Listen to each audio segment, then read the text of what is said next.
Hello friends, সকাল সকাল চলে এসেছি সকালে রান্না বান্না নিয়ে। আজকে বাজার থেকে মাছ কিনে এনেছে, শোল মাছ কিনে এনেছে। মেয়েকে স্কুলে দিতে গিয়ে বাজার নিয়ে চলে আসে।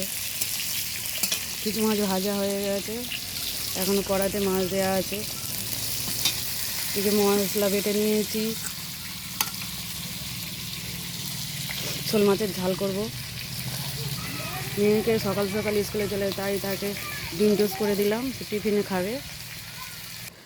মাছ ভাজা হয়ে যেতে আমি তরকারিটা বসে দিয়ে দিয়েছি। তরকারিটা হয়েই এসেছে।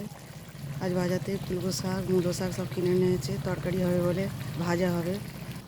তরকারি ফুটতে ফুটতে আমি কুলবো শাকটা কেটে নিয়েছি। তরকারিটা আমার হয়ে গেছে। এবারে পরে কড়াই তেল দিয়েছি, ডুমুর আলু আর কুলবো শাকের তরকারি হবে বলে।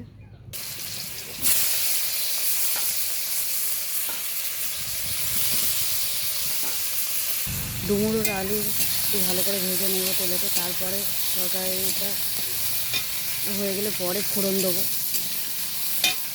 কুলবো শাক ফুটতে ফুটতে আমি এবার মূলো শাকটা কেটে নেব। তরকারিটা ফুটে গেছে। পাঁচফোড়ন জিরে মরিচ দিয়ে ঝাল ছাড়া তরকারি করেছি, বাচ্চাটা খেতে পারবে বলে। এদিকে আমার ভাত হয়ে এসেছে, নামিয়ে নেব। এই তরকারি আমার রেডি, মাখা মাখা করেছি। এবার মূলো শাকটা ভেজে নেব। মূলো শাকটা আমি পেঁয়াজ দিয়ে ভেজে নিচ্ছি। অন্য বছর আমাদের বাগানে মূলো শাক, পালং শাক এগুলো সব রেডি হয়ে যায়। এবছর বৃষ্টির কারণে এখনও কিছুই বসানো হয়নি, মাটি রেডি তৈরি করা হচ্ছে। কচি মূলো শাক খেতে খুবই সুন্দর হয়। এই মূলো শাকটা অতটা কচি ছিল না।